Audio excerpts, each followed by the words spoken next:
Le film commence à Central Park, à New York, et nous voyons des gens occupés avec leur propre routine matinale.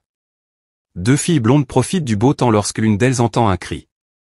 Tout d'un coup, elle remarque un événement étrange, tout le monde s'arrête et se fige à sa place. Déconcertée, elle appelle son amie, mais cette dernière se comporte également de façon étrange. Au lieu de lui répondre, l'amie retire de ses cheveux son épingle à cheveux en forme de baguette et se poignarde au cou. Pendant ce temps, sur un chantier de construction voisin, certains ouvriers discutent lorsqu'un de leurs collègues tombe du haut. Voyant cela, le contremaître appelle immédiatement une ambulance, mais d'autres ouvriers commencent à tomber, le laissant horrifié. Lorsqu'il lève les yeux, il voit les ouvriers restants marcher délibérément jusqu'au bord du bâtiment inachevé et tomber jusqu'à la mort. Le contremaître est en larmes en voyant ses collègues tomber un à un par terre. La scène passe ensuite au lycée de Philadelphie où un professeur de sciences, Elliot Moore, tient une discussion interactive avec ses élèves. Il parle de la mystérieuse disparition de milliers d'abeilles sans laisser de traces. Leur discussion est soudainement interrompue par le directeur adjoint, qui appelle Elliot pour une réunion d'urgence du personnel. Elle le conduit à l'auditorium où tous les membres du personnel sont réunis. Le directeur informe tout le monde des événements qui se sont produits à Central Park. Il suppose qu'il s'agit d'une attaque bioterroriste utilisant une neurotoxine aéroportée. Les signes d'infection sont un discours confus, suivi d'une désorientation physique et d'une perte de direction, qui conduit finalement à la mort. Le directeur demande aux enseignants d'arrêter les cours et de renvoyer les élèves pour le moment. Plus tard, alors qu'Elliot se prépare à partir, son collègue mathématicien, Julian, se présente et lui demande de l'accompagner dans un train en provenance de Philadelphie. Elliot accepte et rentre chez lui chercher sa femme, Alma, tandis que Julian va chercher sa fille, Jess. Ensuite, les deux duos se retrouvent à la gare locale. En attendant leur train, ils écoutent un reportage sur la neurotoxine à propagation rapide, qui attaque les fonctions du cerveau. Elliot pose des questions sur la femme de Julian et apprend qu'elle est coincée dans les embouteillages, elle montera donc à bord d'un autre train pour les rejoindre plus tard. Pendant ce temps, le parc Rittenhouse de Philadelphie regorge de monde. Un policier traverse un embouteillage et s'arrête pour parler à un chauffeur de taxi du temps froid. Tout d'un coup, un vent souffle et tout le monde se fige comme à New York. Quelques instants plus tard, l'agent de la circulation commet l'impensable et les autres personnes emboîtent le pas. D'un autre côté, Elliot, Alma, Julian et Jess sont maintenant dans un train qui quitte la ville.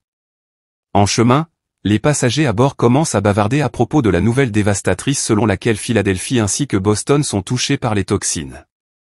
Inquiet pour sa femme, Julian lui envoie un SMS, qui est heureusement en sécurité mais se dirige vers Princeton.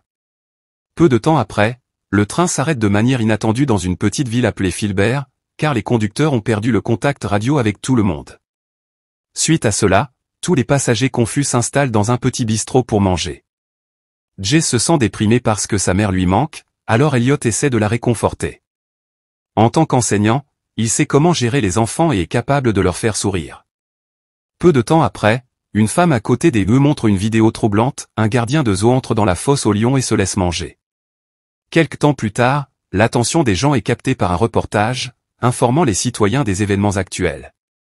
Le gouvernement ne sait désormais pas s'il s'agit d'une attaque terroriste en raison du nombre de morts supérieur. L'événement est limité uniquement au nord-est, où les petites villes sont attaquées. Réalisant qu'il se trouve au centre des zones affectées, les gens paniquent et commencent à s'enfuir dans leurs véhicules. Elliot et Julian essaient de demander à les conduire, mais personne n'est prêt à les aider. Heureusement, Frank, un généreux paysagiste, et sa femme leur proposent de les accompagner. Avant de monter à bord, Julian, paniqué, informe Elliot que sa femme ne répond pas à ses appels et à ses messages depuis 2 heures. Alors, il demande à Elliot et Alma d'emmener Jess avec eux, alors qu'il décide de rejoindre un autre groupe à Princeton afin de retrouver sa femme. Frank conduit ensuite le groupe à sa crèche pour emballer leurs affaires avant de quitter la ville. Là-bas, il exprime sa conviction que tous ces événements sont causés par les plantes car elles peuvent libérer des produits chimiques. Il suppose que les plantes ont développé une toxine anti-humaine qui manipule les humains pour qu'ils se suicident. Après quelques heures de route, Julian arrive à Princeton où ils sont accueillis par un spectacle sinistre, des dizaines de personnes suspendues aux arbres au-dessus de la route. Julian demande à la hâte aux passagers de fermer toutes les bouches d'aération de la voiture afin que le vent n'entre pas à l'intérieur. Cependant, il y a une petite ouverture sur le toit du véhicule, qu'il remarque trop tard. Soudain, le conducteur arrête le véhicule un moment avant de l'enfoncer dans un arbre, entraînant la mort des passagers. Julian, le seul survivant, sort du véhicule et s'assoit au milieu de la route. Il attrape alors un éclat de verre et commet l'impensable. Pendant ce temps, Frank et le groupe traversent la route de campagne en direction d'une ville sûre. Au bout d'un moment, ils s'arrêtent soudainement lorsqu'ils remarquent quelque chose à distance. Elliot utilise ses jumelles et découvre qu'il s'agit de personnes mortes. Réalisant qu'il n'est pas sécuritaire de se déplacer dans cette direction, le groupe décide de faire demi-tour, à la recherche d'un autre itinéraire. Peu de temps après, ils arrivent à un carrefour routier où ils rencontrent un soldat, Oster. Il leur dit que tout le monde dans sa direction a commis l'impensable.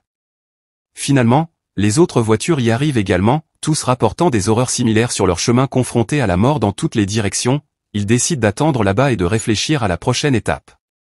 Durant ce moment de tension, une femme reçoit un appel de sa fille qui est seule à Princeton. Au début, elle appel téléphonique semble correct, mais tout à coup, la fille parle de manière désorganisée. La prochaine chose qu'ils entendent, c'est le bruit de verre et le souffle du vent.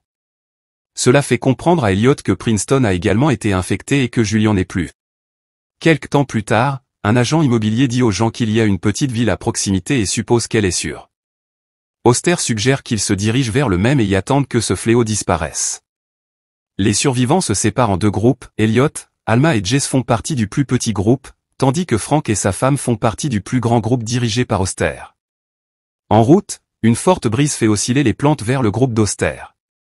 Sentant que quelque chose ne va pas, Frank demande aux membres du groupe derrière lui de ralentir, tandis qu'Oster et quelques autres continuent d'avancer. Peu de temps après, Oster montre un comportement erratique, il commence à crier des ordres militaires et finit par se tirer une balle. Elliot et le groupe entendent plusieurs coups de feu par derrière et se rendent compte que l'autre groupe est en état d'ébriété. Alors qu'ils commencent à paniquer, Elliot émet l'hypothèse que ce sont bien les plantes qui sont à l'origine de tout cela. Il pense que le produit chimique est libéré chaque fois que les plantes se sentent menacées et que le plus grand groupe de personnes est considéré comme une menace. C'est ainsi qu'il s'est propagé des grandes villes aux petits villages.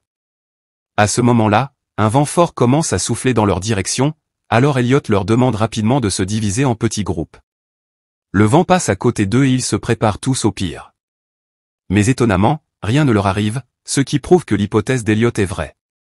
Après cela, Elliot, Alma et Jess font équipe avec deux écoliers et se dirigent dans une direction différente, se séparant des autres groupes. Ils finissent par tomber sur une maison modèle où tout est en plastique. Ils parcourent les lieux et trouvent une carte à partir de laquelle ils localisent l'endroit le moins peuplé. Étant donné que la maison modèle se trouve près de la route principale, Elliot affirme qu'il ne devrait pas y rester longtemps car davantage de personnes pourraient venir. En conséquence, ils sortent rapidement et se précipitent vers leur prochaine destination. Tout comme Elliot l'a spéculé, un grand groupe de personnes arrive à la maison modèle. Ils commencent soudainement à agir étrangement. D'ailleurs, l'un d'eux démarre la tondeuse à gazon et la laisse lui passer dessus.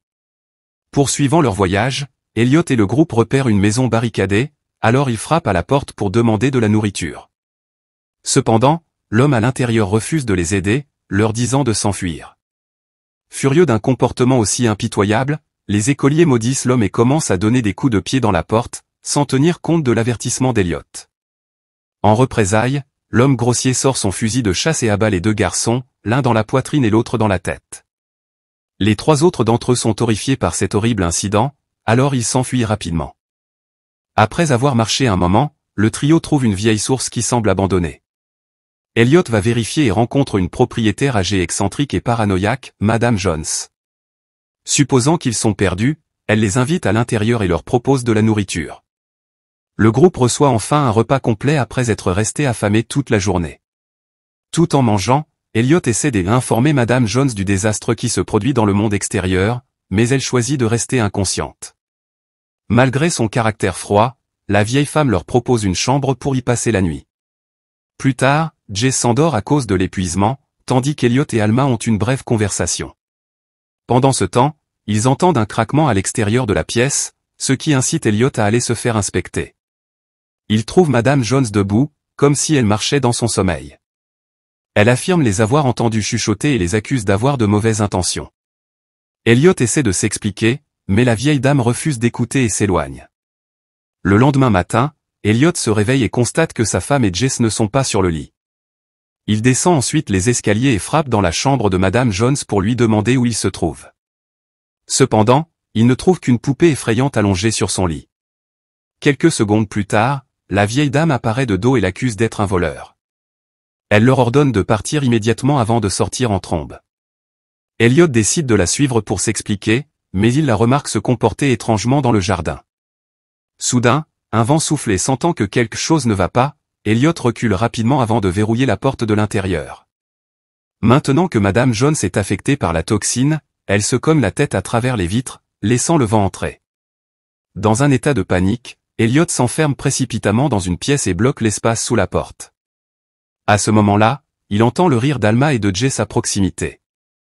Il regarde par la fenêtre et les aperçoit au loin dans une cave. Étant donné que la source et la cave sont reliées via un tube souterrain, elles peuvent s'entendre clairement. Il leur demande alors immédiatement de fermer toutes les portes et fenêtres, les avertissant du danger imminent. Il leur raconte également comment la toxine a affecté Madame Jones même si elle était seule. Pour cette raison, ils ne peuvent plus sortir. Essayant de se sentir mieux, Elliot et sa femme parlent de leur histoire d'amour, se remémorant leurs souvenirs passés. Peu de temps après, Elliot commence à pleurer et dit que s'il doit mourir, il veut être avec elle. Il sort ensuite et commence à marcher vers la cave. Voyant cela, Alma et Jess sortent également au milieu du vent qui souffle. Le couple se tient la main et attend son sort. Cependant, les minutes passent sur le terrain, mais elles ne sont pas affectées.